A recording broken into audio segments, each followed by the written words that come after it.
But she was keeping the dead as slaves. What a disgusting display. And she told them she sacrificed her so-called friends for her freedom. She deserves every punishment she got. Keeping the dead as slaves? What a disgusting display. She deserves every punishment she got. What's wrong with making friends with the undead? I see no problem with that. She seems like a little rough, but her heart was clearly in the right place. She might seem a little her rough, friends wouldn't but have her said heart so. was clearly in the right Yeah, place. I have no issue with slaves and whatnot. It's not that. It's just she ran. That's my problem. And the last one, Rask. The jar on the plinth before you seems ancient, but it's surprisingly good condition. It's covered in pictograms that you can't understand, but you're sure you just saw one of them move. The pictograms spin to life, and you're dragged into a dream. You see without the wizards of oranges. ancient empire turning their backs on you, casting you out into the wilderness. This would never happen. As you roam, the human apes turn away from you, all but one. One smiles, one opens his arms, one says he'll take you home. Brachus Rex. He promises power for a price.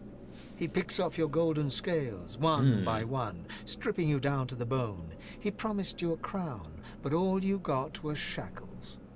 You try to fight, try to reclaim what's yours, but a woman takes you by the hand and leads you to a tower. He promised he'd take me home, you cry. You are home, she smiles as she seals the door. This is where you belong. Your hand drops away from the soul jar, your skin prickling. In the back of your mind, you hear a small, scared voice whimper before fading to nothing.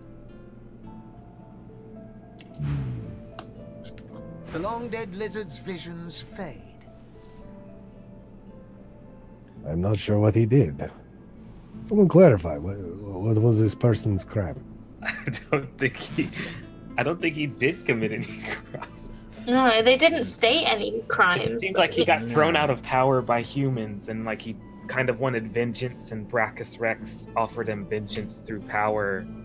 He committed his crimes out of pain, not malice. Sometimes you'll need to take power. And when you are slighted and wronged, when you deserve a position of greatness, reflecting the magnificence that is your person, your reddish scales tinged like the rising. Okay, get to the point. I see nothing wrong with this person. He committed his crimes out of pain, not malice. You ought to be forgiven. I can't help but sympathize with him. He just wanted to go home. I can't help but sympathize with him. He just wanted to go home.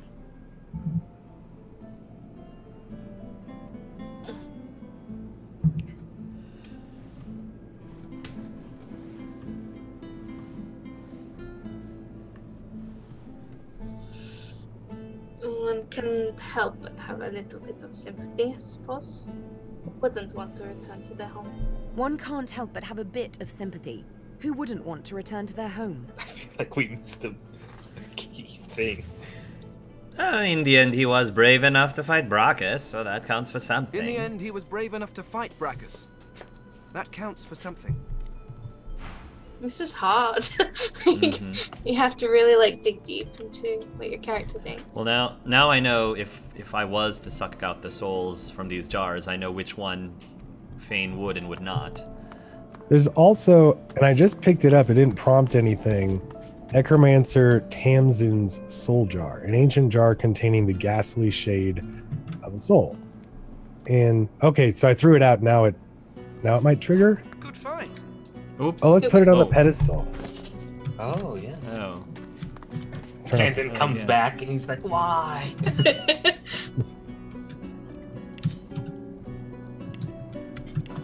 There we go. Can you put it back?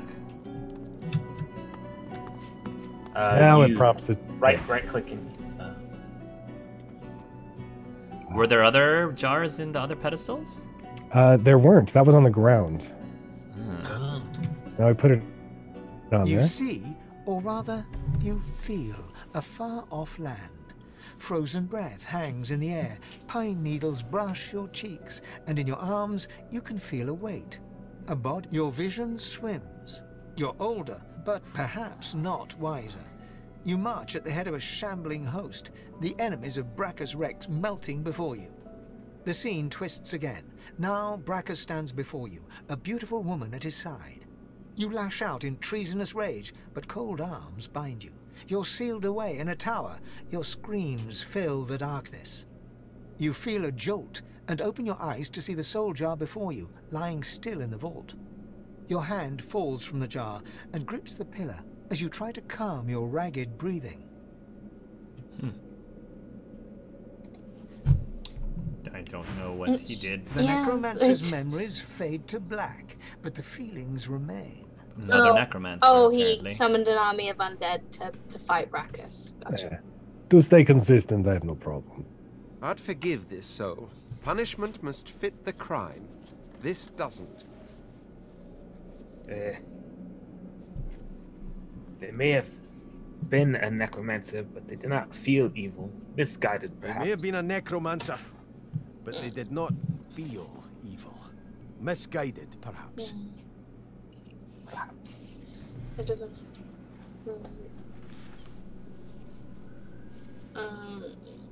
No, this one didn't murder children.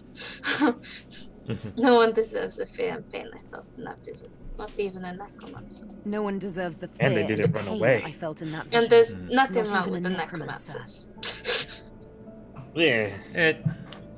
It does take bravery to try and strike down an evil king, perhaps especially one that you once It supported. takes bravery to try and strike down an evil king. Perhaps especially one you once supported. Alright, I'm gonna look. I don't think I have any other jars, but I'm gonna look. Yes, We might have find one somewhere else in the game and bring it back here. maybe. Alright, I'm guessing. So let's save. I'm guessing I'm gonna try and suck the souls. And no, the source caller stops it. Yes. Yeah. All right. So some we can smash, some we can absorb later. Not to criticize our looting, but there seems to be a lot more gold here. Yes. Well, we did gain if we about missed a few. 1,000 since starting the dungeon. Wow. Okay. Yes. Yes, I guess this gold here is just an illusion. These piles are just an illusion now. It's just fake gold. Yes. We'll be back. I picked all the real gold. Ah. It's a power that lizards have, I guess. Yes. I have many powers. Many powers. Now I wonder if there's a way for us to get back. Oh, I see. There's a lever. There's Doesn't a look statue cursed. Oh. Before we want to leave, but good find. There's a single candle up above. It's talking to me. The deity's hands and head are missing, severed as if by a sword. You can't tell if this was meant to be symbolic somehow, or a mere act of vandalism. Look over it with great care. As you take in its chiseled details, you have a vision. The statue comes to life and embraces you awkwardly with its broken arms. Unable to resist, you're flown away into an endless I found another one for my harem. You just disappeared. What? You just disappeared. What? The shrine What? seems to have brought me to the Hall of Echoes. What? Seeing The spirits. deity's wait, head and where hands did are the red missing, prince go? severed Can as if you by- guys as you take in its follow? Oh, I'm going to. Oh, I'm the Hall of Echoes. Seems to have So we got a tutorial box. Seeing spirits. A higher power has temporarily granted you the ability to see spirits. As you learn to channel more source, you may one day be able to use this powerful ability within the mortal realm. Interesting. You should all hello? Hello. Hello? Oh. Are we in different we're in different parts of this Yes, map? we're in different parts of the map. Yep. Wait, there's someone in the center. Amadia. Yeah, she's Amadia. Zorl-Stissa is by me. Apparently. Just Oh. like Superman's relatives. So I need to go speak with... We each have our own that we can speak to? Yeah. And there's a fight in the center with level 25 dudes. Oh, jeez.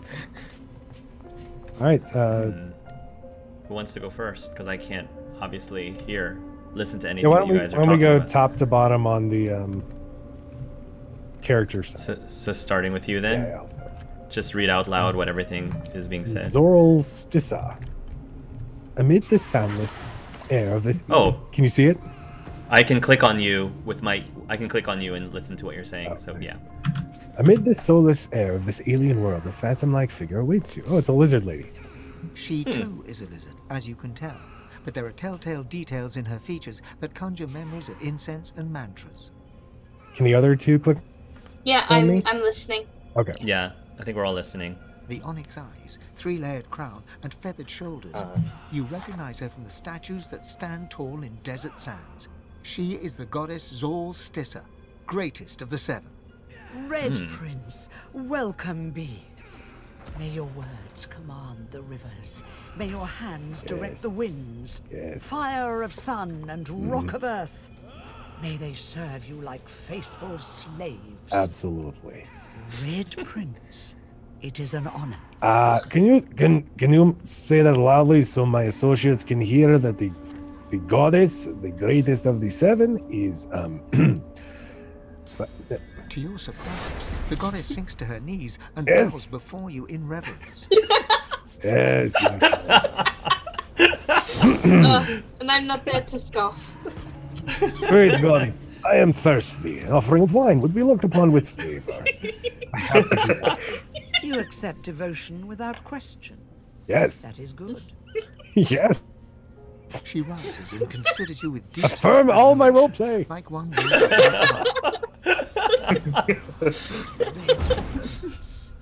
God child, truest ruby of all realms.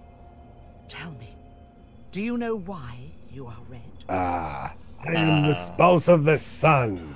Yes. Yes. The tale of your birth and the love born to you by the sun will always remain a part of your mythology. Yes. I wish we had our cameras on. You'd see me gesturing and raising my hands and grinning. But I think there is another reason for your brightness. You are red Prince, because all of you is heart. Shh. Quiet. Don't let them hear that. You are carnage. Yes. And you are concord. Yes. The Lord of War and Lord of Wisdom. Yes. You are lust. Yes. And you are love. Passion personified. Passion personified. Call me PP from now on. Yes. That is why I saved you from the all-consuming sea. Why I soothed your lungs with my breath and placed you it was you who I heard and saved. You did good. Red Prince. Yes. You are greater than all others. For you are the sum of all others. You are the earth. I think I've been excited. The life shaper made manifest. Yes. I would see that man a god. Yes. Yes, I see all those things all the time. If divinity can be mine, then I will absolutely take it. And take it you must, for I am a goddess no longer, robbed of my powers by the usurping divine. I will kill it. We, the 7, are gathered here in these horrid halls of echoes, dead spirits vying for rebirth. But none of us will be the one of our children instead. A god-woken like you. I have chosen you. Yes. You are to be my champion.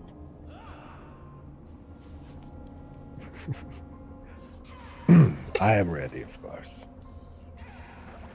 I will allow you to imbue me with your might, such that I may reach the pinnacle that I have always deserved. What must I do? A great battle is being waged. It is the twilight of the 7, and the day to dawn of the 1. The powers of all divinity must unite. And they must unite in you, the paragon of lizards. Yes. Our kind must rule this world. Yes. And none other. None of the primordial slime that made it onto 2 legs by nature's oversight. Yes, they're all slimy nonsense creatures. Take up the mantle, Red Prince, and all will be well. Yes, give it to me. I want it. All will be well. Yes, it will. As she speaks these last 4 words, the outline of the goddess shimmers, shakes, then transfigures into an all too familiar shape. She stands before you in the guise of Her, the woman you've been dreaming of for as long as you can remember. She is unparalleled beauty, and her skin's as red as yours. Yes, here she stands, your deepest secret, your deepest desire. She whom you've longed for since your soul slipped into consciousness, and you locked eyes with her. Yes. The only one as beautiful as I am. It'll be like making love to myself. There is no greater lover than I. Let my heart reach for her. Just look at you, Red Prince. Standing there in all your silent... I'm so silently eloquent. I could drop a stone into the well of your heart, and it would take the span of a son's life for the little traveler to hit bottom. Such is the depth of your devotion. Yes. My huge heart and devotion to myself. It is a good thing for the Life Shaper to possess such affection. For she, too, your secret love, has her part to play in downfall and divinity. Now of divinity, yes, let me give you a taste. Oh, good. She steps close, puts her hand on your chest, and leans in. Kiss me, my prince, for I am her. Kiss me, for I am your one true love. I love myself. This is like, I want to refuse because I love myself more than anyone, but yeah, baby, come to me. Let's get lizard. The kiss is long and sweet. I learned to bless. Woo! We can get rid of the broken. You can feel a whole new power. The cursed liver. Your spirit. Nice. There.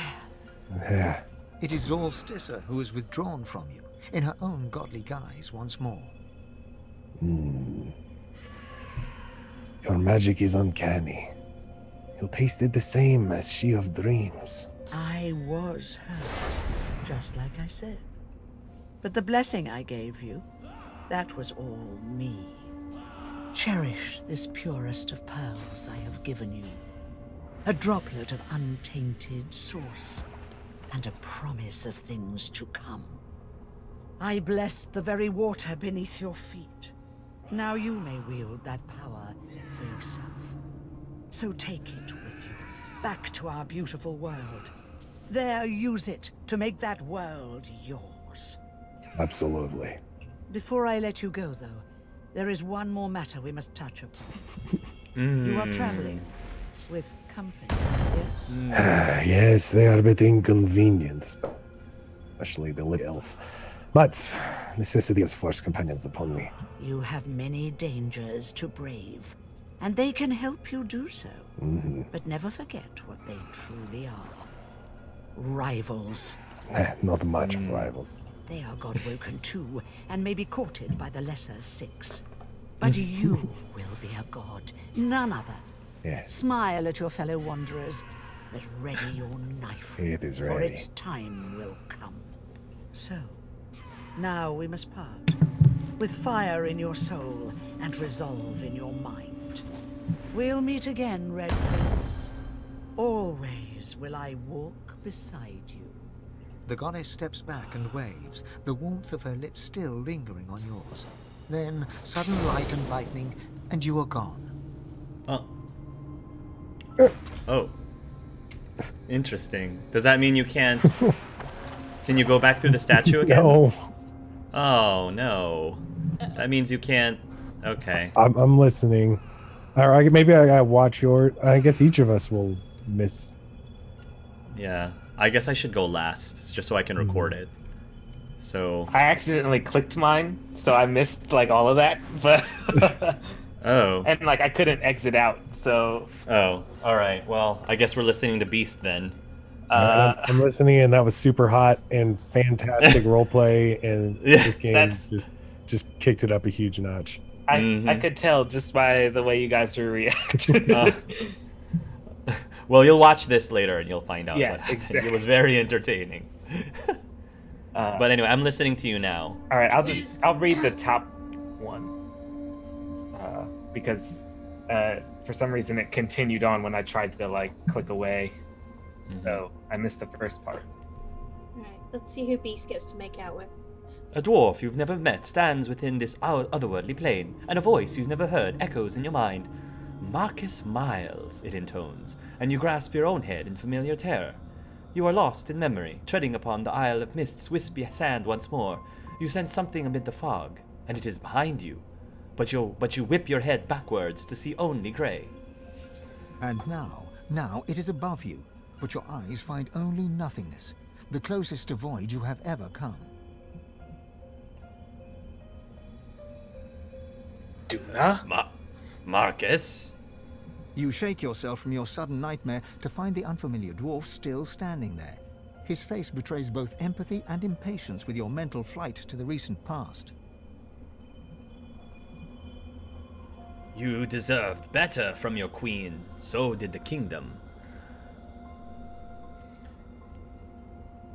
I'd do it again if it meant granting dwarvenkind a free and fearless existence. Such generosity Sure, of spirit, such courage and conviction. It seems I have chosen well. Okay. He motions to the scene below, where several figures engage in seemingly endless battle. You've come to the Hall of Echoes. You've come to the realm of the gods. The same you see at war below. In that moment, the spirit's identity is as clear as the North Star on a winter night. This is Duna, the god of all dwarves. Not to interrupt, but I clicked on Beast's portrait, and now I can see everything that he's talking about. Oh, good. So we can tune in. Good. That's good.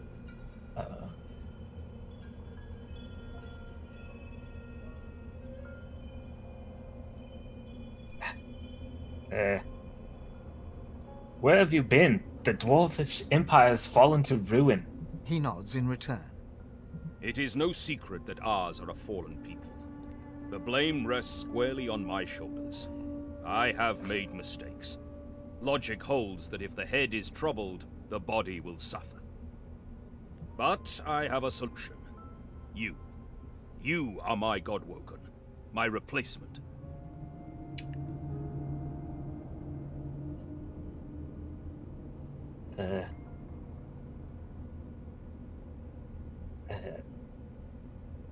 But you are my creator.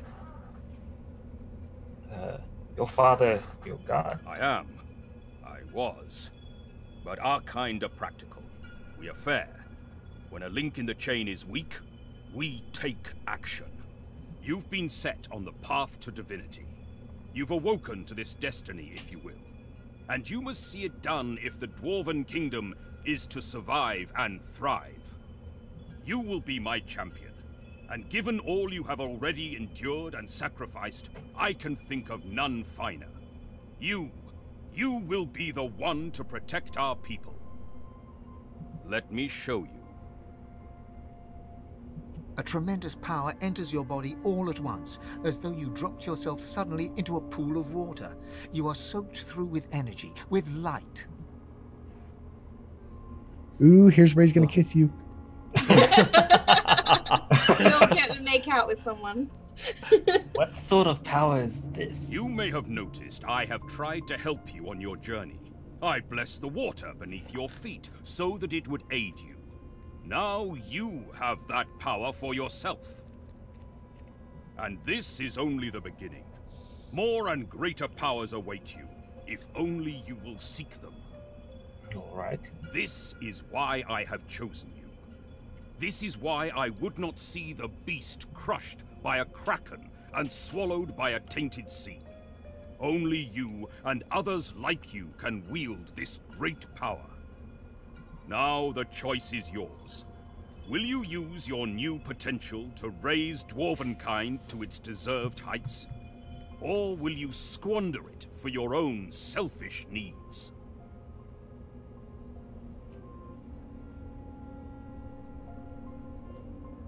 My life is for the people. What will you have me do? In time, I will ask more of you. But now your goal is simple. Leave this realm, and abandon any who would put their petty needs above your mightier goals.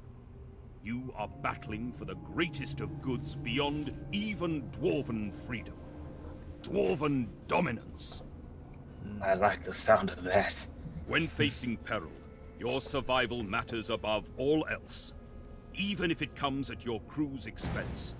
Should you die, the kingdom dies with you.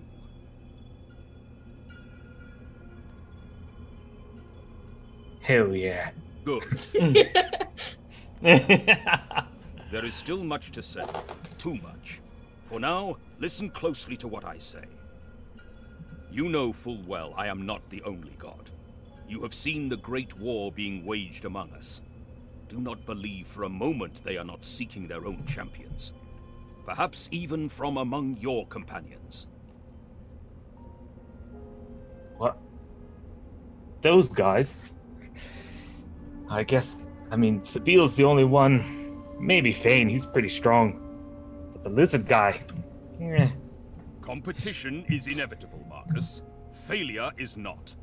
We are strong. We must rise. You must lead us. You will either be my champion, or a sacrificial lamb burned at another lord's altar. His eyes blaze with fury. Choose me, or you cast us, the kingdom, and all that is, into the eternal void. Cool. Oh my god. I just teleported out. Basically turning us all like... Yeah. We're making us all rivals, kind of. These are really interesting. I didn't expect the game to... Yeah, before you talk, and like, I kind of want to talk about this. Yeah, it's... go ahead. What happens... I'm curious, what happens if you have 2 dwarves or 2 lizards in the party? Like, will you still talk to the same god? Will they still say, "Oh, I'm the lizard god and I chose you to be my champion"? Would both of them tell the 2 lizards that? I don't know. Yeah. I'm curious how that would work.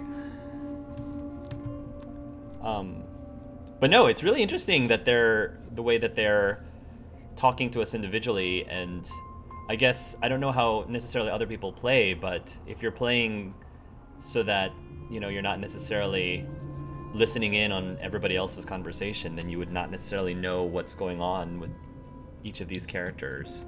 Yeah. It's a very interesting turn they've taken, you know, rather than kind of encourage cooperation, they're encouraging competition. That's really... And rivalry. Yeah. That's really interesting. Which is very different from the first game, because in the first game I think they definitely were trying to get you to work together and not, at least not in a rivalry sense. All right. All right. Are you ready for me? Yep. Yeah. All right. Go ahead. This guy's decent looking. I wouldn't mind if I had to make out with him. Oh, now you're gonna start scoffing. Okay.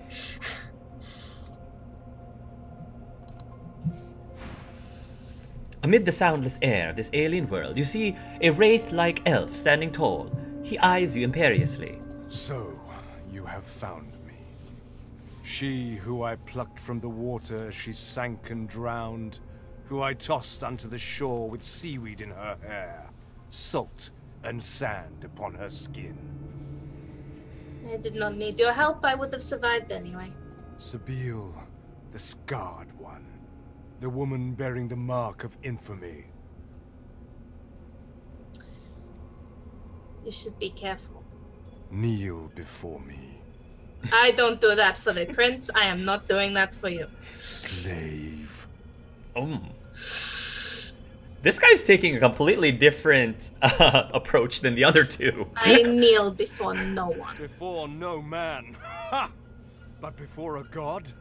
I am Tir-Cendelius, most magnificent of the 7, and you will kneel before I will me. not yield. Insolent wench! If you will not kneel before me, you will do me one better.